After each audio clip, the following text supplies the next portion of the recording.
So the Cuban Missile Crisis was in 1962. But what happened before that? Before 1959, Cuba, which is an island close to the USA, cooperated with the USA under the leadership of the dictator, General Batista. However, a socialist revolution in 1959 ended this cooperative approach. Cuba began to build economic links with the USSR instead of the USA, after the USA refused to recognize Castro and his new government. It began to trade Cuban sugar for Soviet oil. Cuba began to ask the Soviet Union for military defense support. At the same time, the USA was trying to bring Cuba back into America's sphere of influence.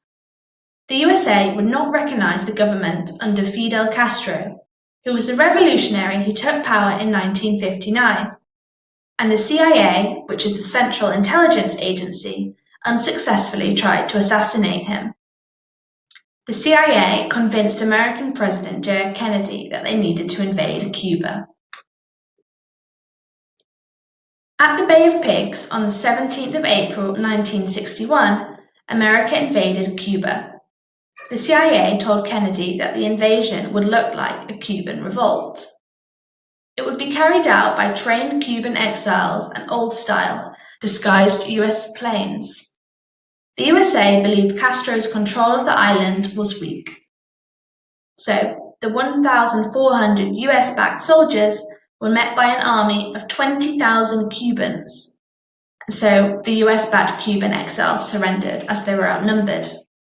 However, Castro found out about the invasion in advance, and the planes were recognized as American from photographs.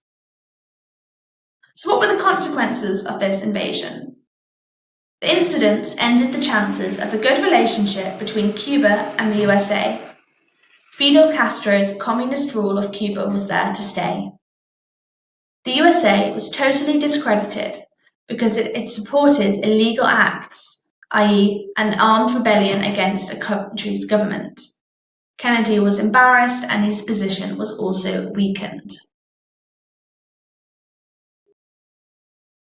So how many soldiers were involved in the Bay of Pigs? There were 1,400 US-backed soldiers against 20,000 Cuban troops. To recap, at the Bay of Pigs,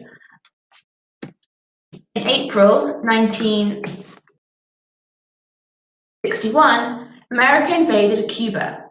It was carried out by Cuban exiles and disguised US planes. And the USA did this because they believed that Castro's control on the island was weak, and they didn't like his communist rule.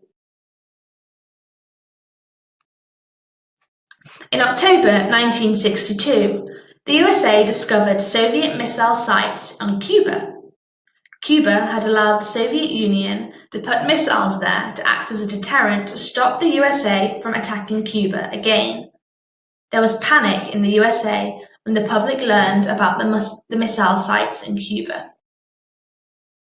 So what were the options for President Kennedy? The Hawks wanted immediate action, whilst the Doves wanted to avoid a nuclear war at all costs. So the Hawks are sort of the military people and the Doves are the people that want peace. America could have invaded Cuba, destroyed the missile sites from the air, blockaded the island, and launched a nuclear attack on the Soviet Union. Warned Castro or done nothing. Those are their options. What did they do?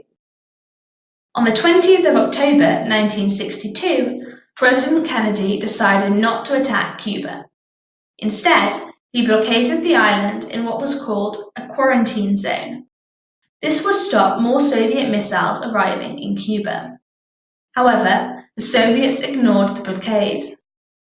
On the 25th of October 1962, the USA and the USSR were both prepared for an immediate nuclear strike. So what happened in this crisis? Let's look at some dates. On the 27th of October, Cuba was ready for an invasion by the United States. Khrushchev agrees to remove missiles from Cuba if the USA removes its warheads from Italy and also Turkey. On the same day, a US spy plane was shot down over Cuba, leading to calls in America for retaliation. Robert Kennedy reaches a deal where the USA withdraws some warheads from Europe, but in secret. On the 28th of October, in a public broadcast, Khrushchev agrees to withdraw Soviet missiles from Cuba. Soviet ships never crossed the blockade and war was avoided.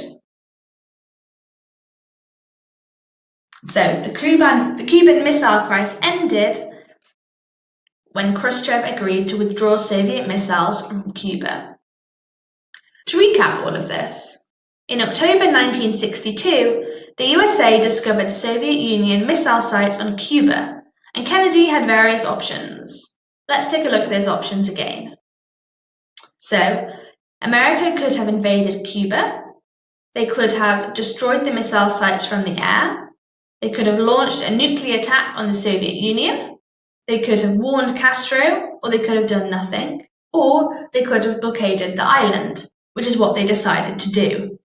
And on the 20th of October 1962, President Kennedy decided not to attack Cuba and blockaded the island in what was called a quarantine zone, which would stop more Soviet missiles arriving in Cuba. But the Soviets ignored the blockade, and talks between the USA and the USSR began. Robert Kennedy reached a deal where the USA withdraws some warheads from Europe in secret, and Khrushchev agreed to withdraw Soviet missiles from Cuba, and a crisis was averted.